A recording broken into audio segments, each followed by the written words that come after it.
everyone. I'm Rick Becker from the Irish Baseball Podcast, joined today by Bill Nowlin. Bill, thank you so much for being here. Glad to be here. Thanks, Rick. So, first of all, we're going to talk a lot of baseball later. We're going to talk about everything you're doing with the Irish American Baseball Society and John Fitzgerald and Tim Carr.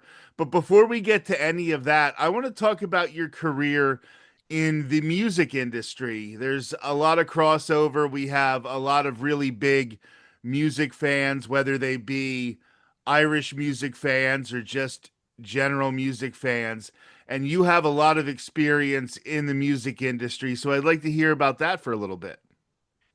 Well, in college, my roommate and I, this goes back a few years.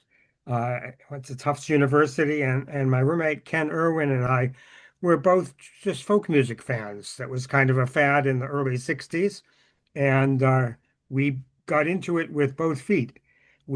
Ken figured out we could get free tickets to concerts by putting up posters around campus. So we really got going on that, and we saw an awful lot of music. Started doing even dramatic things like hitchhiking down to North Carolina to see a fiddlers convention. And that's I wouldn't be hitchhiking these days, but back in the 1965, 66, that was okay to do. And it was a lot of fun. And we ended up starting a record company, Rounder Records. Launched that in 1970 after we both graduated a few years later. And we had a startup capital of $1,000, $1,200, and built it from there with a lot of help from a lot of people giving us ideas, suggestions, helping out, donating cover photographs for the albums and so forth. It was a real kind of a community thing, and it grew, and we ended up putting out over 3,500 albums. Wow, and did you focus on folk music with your record label or did you branch out into other areas? It was mostly folk roots based, as we called it, and now that would get into blues. With blues roots, we had I ended up working on, I don't know, maybe a couple dozen African music labels. I took a couple trips to Africa, and we had an active reggae label, which was another form of Jamaican roots music. We put out, I don't know, maybe 60 or 70 albums of reggae music, but it was mostly American folk roots, bluegrass, old-time country music, some folk singers, and then instrumentalists of one kind or another. Wow, that's amazing. What did you look for in artists that you thought, okay, this is a record that really needs to be heard? Did you think, I want to find different genres to share with people, genres that maybe they wouldn't know traditionally? Or were you just looking at it doesn't matter what genre of music, if you can play, you can play? I'd say it was kind of a combination of all those things. It had to be somebody that if we got to know them, somebody that we liked. It wasn't just, we wanted to have a working relationship, an ongoing relationship, and do more than just one-off type of album. So there were people that we, just didn't feel would be the right fit. And maybe we made some business mistakes in that way. I don't know. But that was it had to be something we enjoyed, the music, the people, and something that, as you suggest, that meant something. It may have fit some area that we thought hadn't been explored as much. We had, as I suggested before, a lot of people that came to us with ideas and convinced us, you really ought to do this because.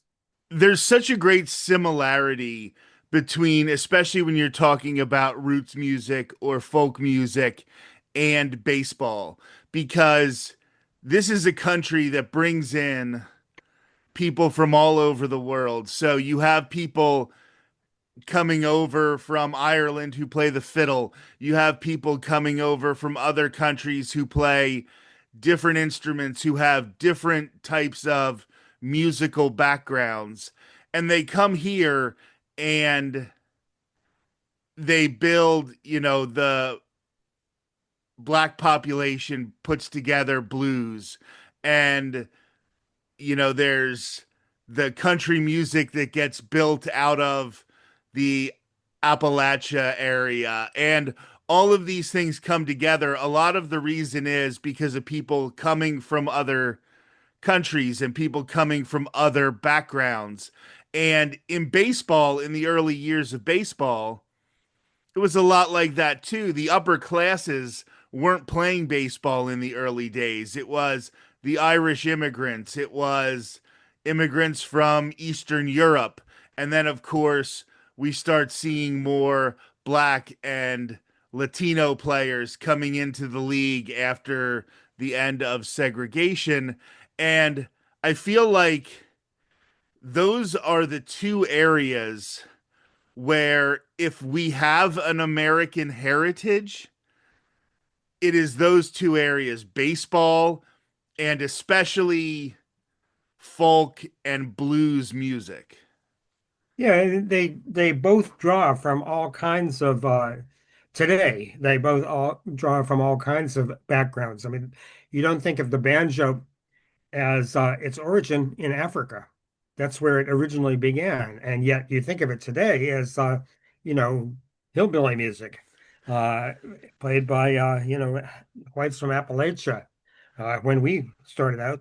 But different things come together, different elements join, and it was with baseball as well, as you suggested. It was definitely more limited in some ways as it began, and yet it's appealed to broader and broader backgrounds. We've got a book in the works on kind of combining music and baseball.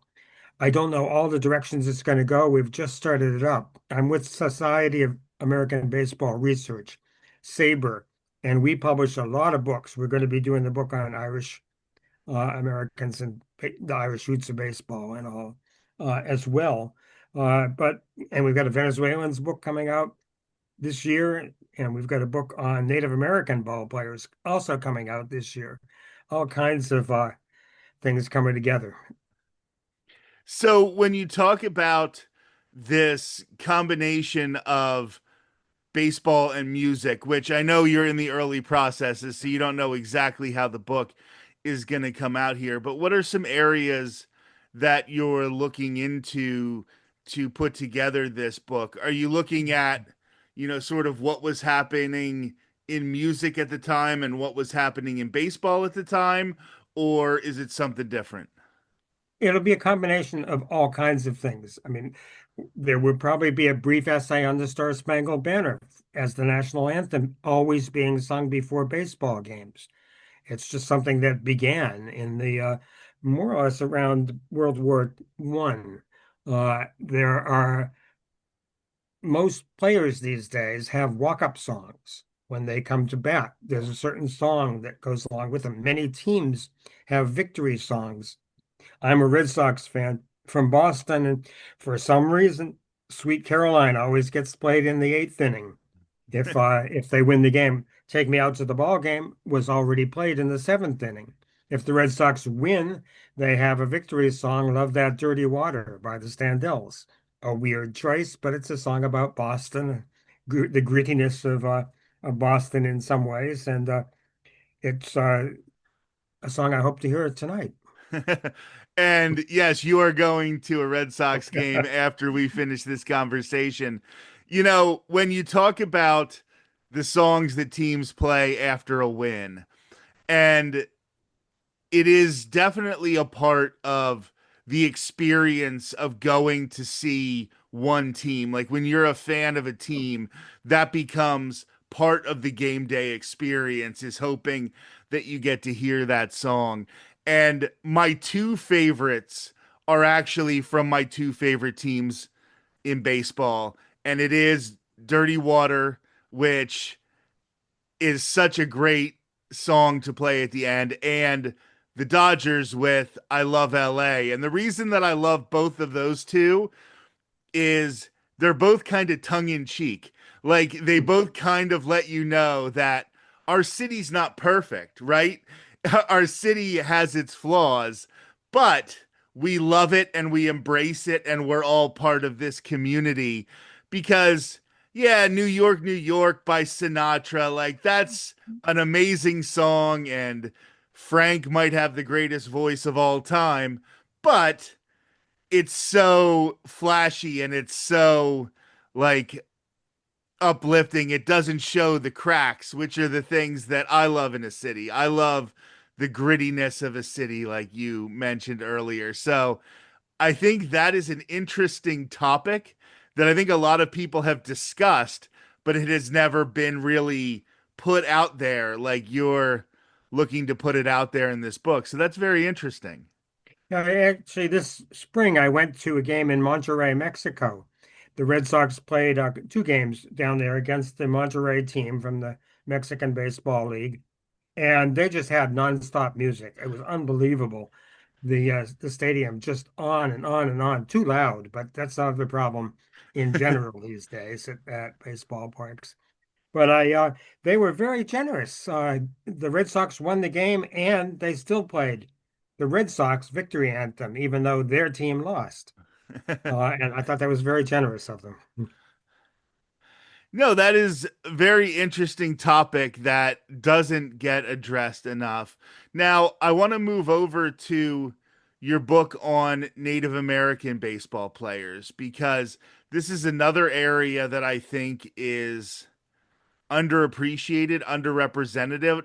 I think a lot of times there were a lot of Native American players who just did a really good job of, quote unquote, passing as white. So we might not have known about their backgrounds. But then, even still, in my opinion, the greatest athlete of all time, Jim Thorpe, played something like a handful of seasons in Major League Baseball. It wasn't his best sport, but you look at somebody like Jim Thorpe, who was such a good athlete that he could just walk onto a Major League Baseball team and be about a replacement level player. Yeah, well, there have been a number over the years. This book will feature, I think it's about 42 players who were clearly Native American. There were a number of people that were maybe part Native American, but they never enrolled with a given tribe or nation. Their players, Johnny Bench was kind of famous one in recent years, but he was never enrolled as a player, so as a tribal member. So he actually won't be in the book, whereas some others like Jacoby Ellsbury will be, and he was the first Navajo to play baseball. The second one just started this year. Anthony Siegler, who's just broken in. And over time, there's been a good number of them. And going back to the very earliest days of the 20th century. So, one of the things that we do here at the Irish American Baseball Society is we teach classes, or we have camps, or we have just one day practices over in Ireland to teach kids over there the game. Would you feel that something like that is maybe needed now in the Native American communities, maybe on some of the reservations?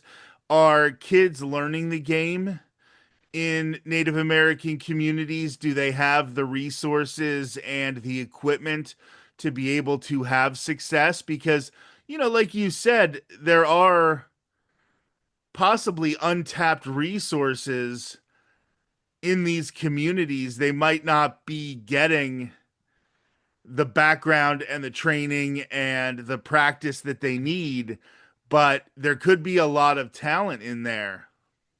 Yeah, but I don't think the communities are as isolated now as they certainly were, say, 100 years ago. It used to be there were schools that were set up just for Native Americans, and they were in them whether they wanted to be or not.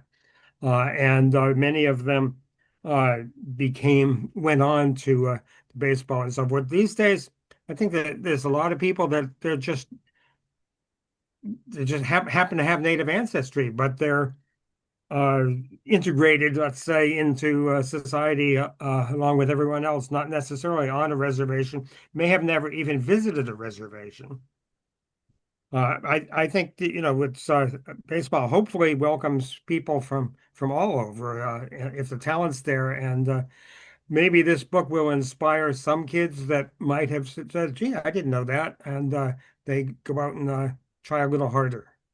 Yeah, the first thing that always pops into my mind whenever I'm thinking about any of these different groups of people who have had success in the game before is, are we reaching them now, right? Yeah. And I lived in Arizona about a decade ago. I lived there for 4 years, and our property went basically right up to one of the local reservations, and we interacted a lot more with Native Americans than I do back here in Pennsylvania where I live now. But it was definitely a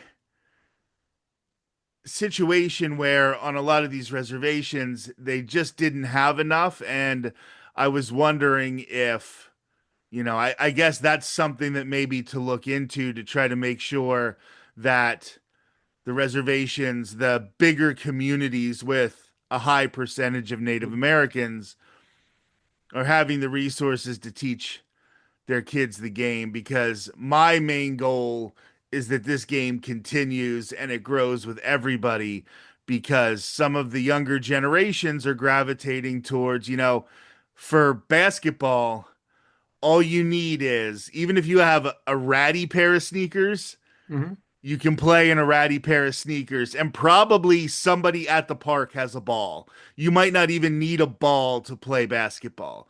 And a lot of schools put a lot of money in their football programs. They have some other sports, but baseball, it's a little more expensive. And in the early years, a lot of the effort, a lot of the responsibility in paying for it goes to the families of the players and not necessarily the schools. So that was just something that I thought of because of your book. Now, let's talk about Venezuela, because that is another real hotbed of talent. I mean, when you start talking, you're talking way more than 40 players when you're talking about the talent to come out of Venezuela. So, what was that book focused on more? Was it just sharing all types of players, or was it focusing on some of the bigger names? Yeah, it pretty much focuses on the bigger names, people that have completed their careers. So someone like Jose Altuve, who is still playing today, he'll be mentioned in the book, but there won't be an article about him. There'll be mostly biographies of the 40 or 50 key players over the years that have come from Venezuela and completed their career. And I don't know, one of the big differences to me one of the reasons that countries like the Dominican Republic and Venezuela contribute so many players is opportunity. For them, a lot of them, this is the best chance they'll ever have to really break out economically and uh, and make a name for themselves. It can be a difference between poverty and tremendous success. I think I don't know. It's sad to me to drive around and see fields on which nobody's playing. You might find four or five kids shooting baskets, but it takes a few more people to play baseball. You need to have, a dozen or so anyhow. You don't necessarily have to have two teams of nine, but you need to have a fair number of people, and you can hit to one side of the field or something. But it's a team sport that really requires a significant number of people, and requires some dedication if the goal is there to succeed economically, you can become fabulously wealthy. Obviously, if you're a very good player, a lot of the players this year got $5 million as a signing bonus. That was the day they turned professional. They came out of colleges. Maybe the Cape Cod League, the Alaska Baseball League, some of the collegiate wooden bat leagues. But they came from someplace, and it's still there. It's just seems to have a greater appeal to some of the countries that have bigger needs than perhaps our country has in the US. So, one of the things that drives me nuts when you talk about driving around and seeing a baseball field that's not being used, And sometimes that can be because kids don't have enough players to get together and play a full game. But when I was a kid, you know, I had a best friend. He lived across the street. We would often not have other people. So we would do home run derby, or we would, you know, if you hit it out of the infield, it's a single. If like we would come up with ways to continue to play the game, even if it was just the two of us pitching to each other and just hitting a bucket of balls into the outfield. And I don't think kids can do that now because a lot of the times they lock the gates on the field Hmm. at 3 o'clock in the afternoon. And you'll look and you'll see a field and you're like, how do I get onto that field? If I were 12 years old and I'm here with my best friend and we got a bucket of balls and we want to play home run derby, I can't get on this field. Like, they've got it locked up. And I know there's liability issues and I know there's a whole bunch of stuff, but I do feel like there has to be a way that we can just keep baseball fields unlocked until it's nighttime and it would be dangerous, you know? I hadn't noticed that myself. I maybe we don't have as many locked fields around here, but I just see open fields and nobody using them. And just It could depend on the part of the country where you live, yeah, obviously, but anytime I see that, it drives me crazy. It's just yeah. like everybody should be able to just run onto an empty field and play. And I hope we get more of that in the future. Getting back to the Venezuelan baseball thing, and it's a topic that needs to be discussed. We try to stay away from politics as much as possible, but with the Little League team not being able to play in the Little League World Series and not be able to come to Williamsport, that was a pretty big story to have to do with Venezuelan baseball. So I wanted to get your opinions on that for a second. Yeah, it's I mean, Cuban baseball. They haven't been able to really uh it's been a long, long time since there's been a good free interchange with Cuba. And I'd like to see that all open up more. I think the World Baseball Classic has done a good job of making sure that, Cuba's able to play. They Maybe have. Cuba sends different players than they would under different circumstances. They might send a little older players to the World Baseball Classic because they're less likely to try to defect to sign a contract because maybe they're 30. But it does feel like they've done a good job with the World Baseball Classic and trying to make sure that we have this interchange where if China makes it, Chinese players are going to be coming. If Cuba makes it, Cuba Cuban players are going to be coming. Venezuela, the same thing.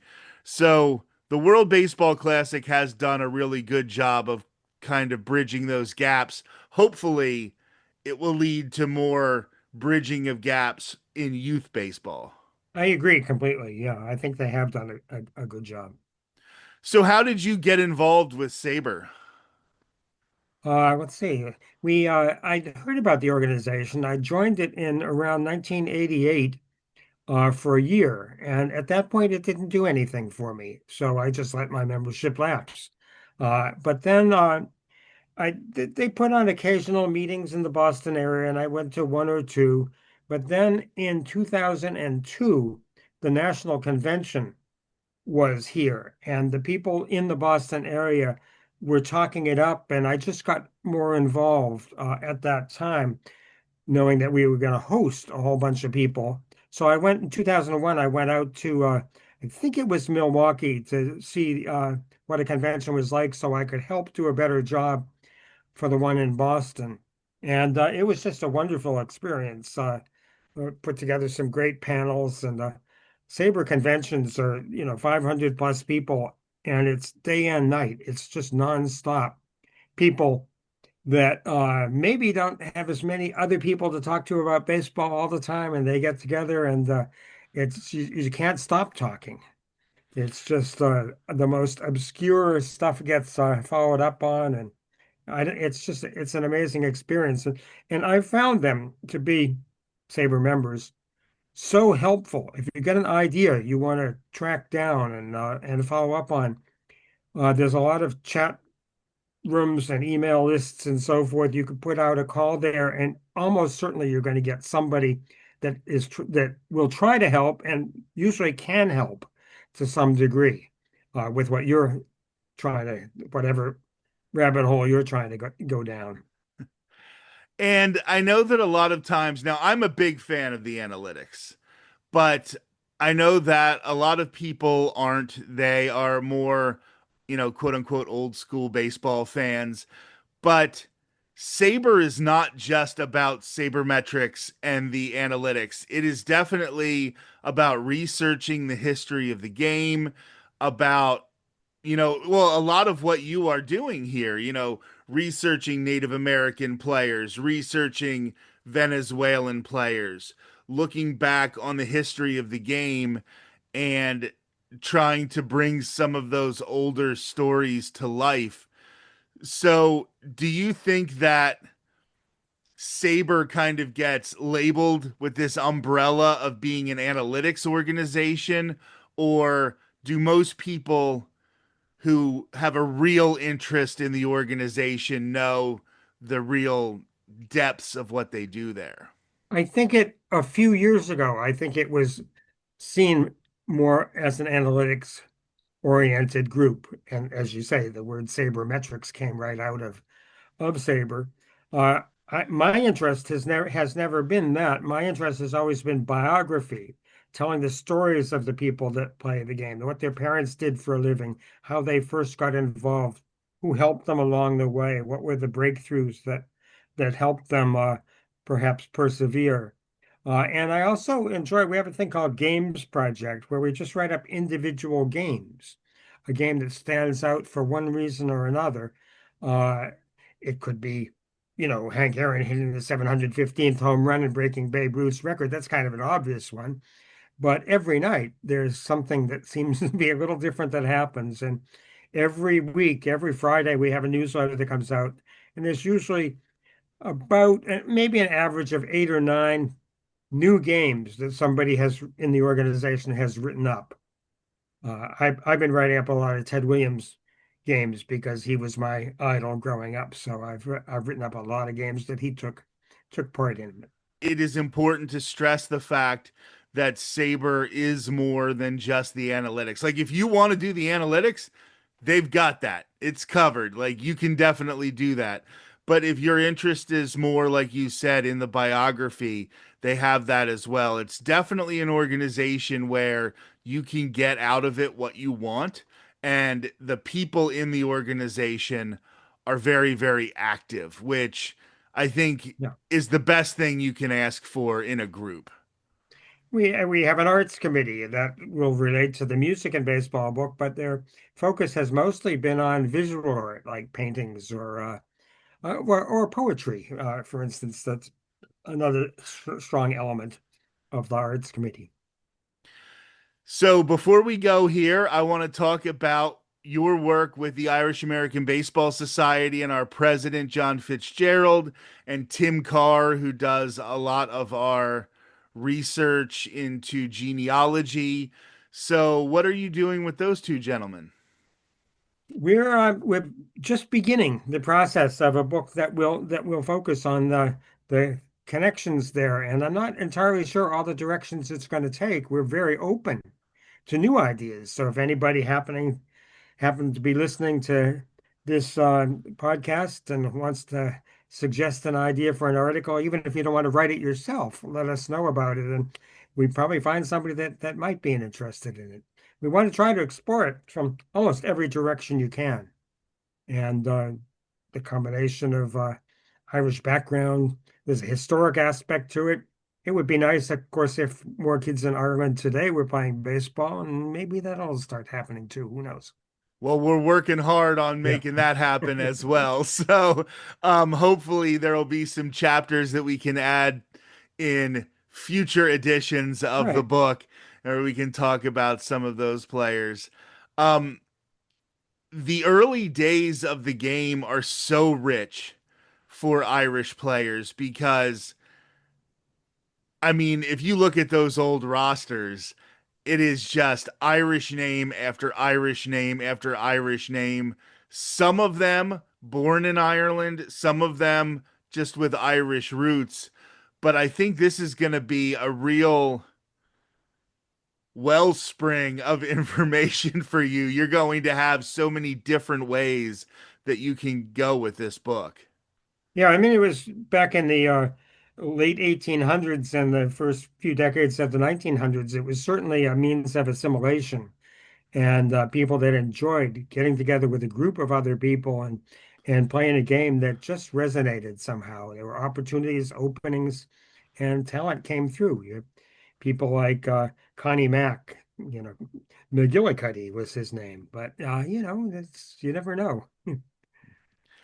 Absolutely. And what gives you the passion to research all of these players? Like, maybe I'm making assumptions, but looking at you right now over Zoom, you don't look Venezuelan. I don't think that you have very deep Irish roots, but what gives you the interest to go look into some of these players, even though you might not have that heritage connection with them, but you want to go find these stories and share them with new generations? The same reason that our interest in folk music took me to Africa and so forth. It's just looking for interesting stories and connections. I actually think my name is anglicized Irish. I think my name was originally Nowlin, and I think somebody tried to make it a little more highfalutin or something like that and changed it. I don't really know the story behind that, my own ancestry. Such as I've looked into it, it seems to be a whole mixture of English, Irish, Scottish, French, Belgian. I can find them all. It's just like American.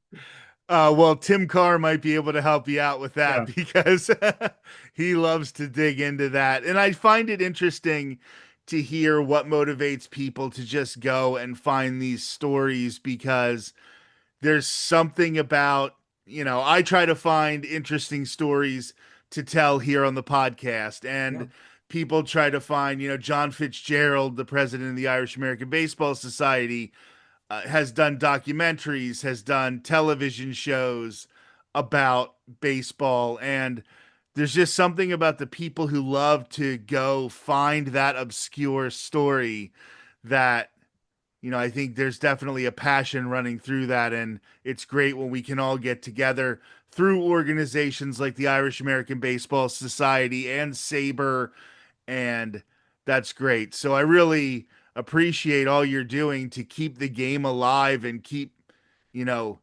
documenting this history. When you go to a baseball game, you never know what you're going to see. And often you're going to see something that maybe hasn't quite happened before or hasn't happened just that way. Often I find myself turning to somebody else and saying, "Hey, have you ever seen this happen before?" It's just, I don't know, it's fascinating. And I like going down all those little avenues, trying to figure this out and figure that out.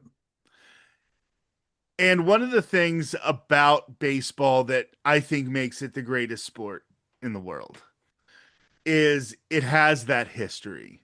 Whereas, I love basketball. I'm 6'4". They pushed me to play basketball my entire life. And I love it. And I love to go out to the courts and, shoot baskets. But a lot of the NBA teams started in maybe the 50s. Hmm. Like maybe if you're lucky, they started in the 50s. And the NFL really didn't get to the Super Bowl era until the 60s. And baseball has this history.